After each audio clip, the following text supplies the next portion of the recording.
अस्सलामुअलैकुम my YouTube family, कैसे हैं आप सब। आई होप कि आप सब लोग बिल्कुल ठीक ठाक होंगे, खैरियत से होंगे। मैं भी बिल्कुल ठीक हूँ, अल्हम्दुलिल्लाह, अल्लाह का शुक्र है, मैं बिल्कुल खैरियत से हूँ।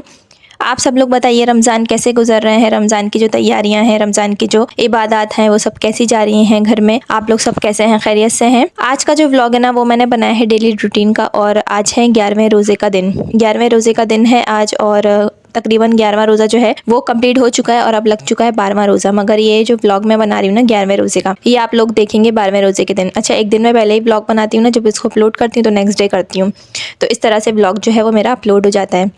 तो अल्हम्दुलिल्लाह माशाल्लाह 11 रोज़े जो हैं वो कंप्लीट हो चुके हैं, पूरे कंप्लीट अल्हम्दुलिल्लाह माशाल्लाह माशाल्लाह से खैरियत के साथ सारे रोज़े मुकम्मल हो गए हैं। और तकरीबन 11 रोज़े मुकम्मल हो चुके हैं। और अल्हम्दुलिल्लाह माशाल्लाह काफ़ी सारे जो हैं वो अभी बाकी हैं रोज़े। अल्लाह ताला हम सबको तौफीक दे नेक अमल करने की, और अल्लाह ताला हम सब की परेशानियाँ दूर फरमाएँ। आज का जो व्लॉग है ना, वो मैं बना रही हूँ मगरिब के बाद के वक्त से। इफ्तार सब ने कर लिया था, उसके बाद मैंने सोचा कि चलो मैं फटाफट से खाने की तैयारी कर लेती हूँ, क्योंकि गेस्ट वगैरह आ रहे थे ना हमारे घर में, तो पुलाव और बिरयानी यही सब चीज़ें बन रही थी मुस्तकिल, तो दिल भर गया। तो आज घर में सब ने बोला कि चलो दाल बना लो, तो मैंने सोचा कि चलो मैं ना दाल बना लेती हूँ। माश की दाल मैंने सिंपल सी जो है वो उसको चुनने के बाद उसको अच्छी तरीके से 4 से 5 मरतबा वॉश किया था। अच्छा, माश की दाल हो चाहे मूंग की दाल हो, उसमें से ना बिल्कुल पाउडर जैसा पानी जो है वो निकलता रहता है, तो उससे क्या होता है 3 से 4 मरतबा आप अच्छी तरीके से वॉश कर लेना, तो उससे बहुत ही साफ़ हो जाती है। अच्छा, उसको मैंने अच्छी तरीके से वॉश कर लिया था। फिर उसके बाद मैंने बेसिक से मसाले डाले थे, पिसी लाल मिर्च, हल्दी और नमक, और पिसा हुआ अदरक लहसुन शामिल कर दिया था, पानी शामिल कर दिया था। उसके बाद मैंने इसको चूल्हे पे रख दिया था पकने के लिए। फिर जैसे ही ये तैयार हो गई थी, फिर इसके अंदर मैंने कटा हुआ हरा धनिया डाल दिया था, और साथ ही साथ मैंने इसके अंदर लहसुन का तड़का लगा दिया था। आज का जो व्लॉग है, मैंने मगरिब के बाद की आपके लोगों के साथ रूटीन शेयर की थी, और आज के टॉपिक पे भी मैं आप लोग के साथ बात करूंगी। आज का जो मेरा टॉपिक है वो ये है कि जो दुनिया में अल्लाह ताला ने आपको नेमतों से नवाजा है, जितनी भी नेमतें अल्लाह ताला ने आपको दी हैं, उन सब नेमतों में से जो बड़ी बड़ी नेमतें जो है आपके पास हैं, उनमें से एक ये भी है कि आपके पास औलाद है। आप साहिब औलाद हैं, आपको अल्लाह ताला ने औलाद दी है जिसमें कोई भी नुक्स नहीं है, और उसका सारे हाथ पाँव सारे अज़ा सही सलामत है।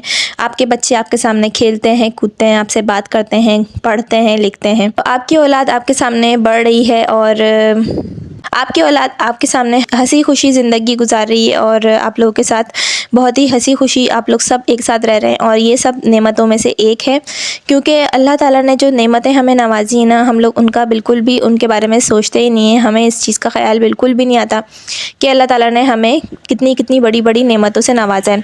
हम क्या करते हैं, सिर्फ गिले शिकवे करते रहते हैं, सिर्फ शिकवे शिकायत करते रहते हैं, सिर्फ अल्लाह ताला से जो है वो शिकवे करते रहते हैं कि अल्लाह हमारे पास तो ये नहीं है, फ़लाने बंदे के पास ये है, या अल्लाह ताला हमें तो ये नहीं मिला, फ़लाने बंदे को तो ये चीज़ मिल गई, या अल्लाह ताला हमें ये क्यों आपने नहीं दिया, इसको तो आपने ये भी दिया हुआ है, या अल्लाह ताला हमारे पास ये क्यों नहीं है, उसके पास तो ये सब कुछ है। तो ये सब जो चीज़ें होती हैं ना, सब शिकवे में आती हैं। पहले आप देखें अपने आप को कि आपके पास अल्लाह ताला ने कितनी नेमतों से आपको नवाजा हुआ है, कितनी चीज़ें आपको अता की हुई हैं। हो सकता है आपके पास बहुत सारी ऐसी चीज़ें हो जो किसी और इंसान के पास ना हो, तो आप पहले इस चीज़ को देखें। और सबसे बड़ी जो नेमतें हैं ना, उसमें से सबसे बड़ी नेमतों में से ये भी शामिल है कि आप साहिब औलाद हैं। आपके पास अल्लाह ताला ने औलाद की नेमत से नवाजा है। और उन लोगों से पूछे जिनके पास औलाद नहीं है, लोग तरस रहे हैं। और कुछ लोग होते हैं, मैंने देखा है, उनके पास औलाद होती तो वो उसको डांट रहे होते हैं, मार रहे होते हैं, धुतकार रहे होते हैं। ख़ास करके औलादों में फ़र्क कर रहे होते हैं, बेटा और बेटी में। अच्छा, बेटा और बेटी में फ़र्क करना तो बहुत ही ज़माना जाहिलियत था, तब से ही बात चलती चली आ रही है। ज़माना जो है वो बदल चुका है, मगर लोगों की सोच बिल्कुल भी नहीं बदली है। आज भी लोग कहीं बेटी पैदा होती है तो फ़ौरन से उनके दिमाग में ये बात आती है कि भाई बेटी हुई, चलो कोई बात नहीं, अल्लाह ताला नेक्स्ट टाइम तुम्हें बेटा दे, या चलो कोई बात नहीं अगली दफ़ा अल्लाह ताला तुम्हें बेटा देगा। तो दिमाग में फ़ौरन लोगों के ये बात आती है, तो फ़ौरन जो बेचारी जो माँ होती है वो चुप करके सब सुन लेती है, सह जाती है। अरे भाई, सबसे बड़ी जो बात है वो ये है कि अल्लाह ताला ने साहिब औलाद किया है, अल्लाह ताला ने औलाद नवाजी, तो इसमें बेटा और बेटी का क्या फ़र्क करना। बेटा भी अल्लाह की नेमत है और बेटी भी अल्लाह की रहमत है। दोनों को बराबर समझना चाहिए, दोनों को बराबर का प्यार देना चाहिए, दोनों को इक्वली रखना चाहिए, इसमें बिल्कुल भी फ़र्क नहीं करना चाहिए। ये तो फिर वही बात हो गई जो ज़माना जाहिलियत में थी कि लोग जो है वो बेटियों को ज़िंदा दफन कर दिया करते थे और बेटों को जो है वो इज़्ज़त दिया करते थे। मगर हमारे नबी सल्लल्लाहु अलैहि वसल्लम ने हमेशा बेटियों को शफ़क़त के साथ, बच्चों के साथ तो वो बहुत ही शफ़क़त के साथ पेश आते थे और बेटियों को वो बहुत प्यार किया करते थे। हज़रत फ़ातिमा रज़ियल्लाहु ताला अन्हा को बहुत ज़्यादा वो चाहते थे, बहुत प्यार करते थे। तो आजकल के दौर में ना फिर भी लोगों में ये मेंटालिटी बहुत है, लोगों की जो सोच है उसमें, लोगों की जो थिंकिंग है उसमें बहुत ज़्यादा ये बात पाई जाती है, बहुत ज़्यादा ये चीज़ है कि बेटा जो है वो लोग उसको ज़्यादा अहमियत देते हैं और बेटी को जिस घर में सिर्फ लड़कियां होती हैं उसकी माँ को बेचारी कह रहे होते हैं, या उसकी माँ को जो है वो इस तरह की बातें कह रहे होते हैं कि उसको, अगर वो खुद ऐसी बात ना सोचे कभी, लेकिन सोसाइटी के लोग, सोसाइटी वाले उसको ऐसा ये बातें उसके जहन में डाल देते हैं, बार बार उसको ये रियलाइज़ करवाते हैं कि तुम्हें अल्लाह ने बेटा नहीं दिया। तो ये जो सोच होती है ना, ये बहुत ही गलत होती है। अल्लाह ताला ने आपको अगर बेटे से नवाजा है, बेटी नवाजा है, तो आप सबसे पहले अल्लाह का शुक्र अदा करें कि दोनों चीज़ें अल्लाह ताला की नेमतों में शामिल हैं, बेटा भी और बेटी भी।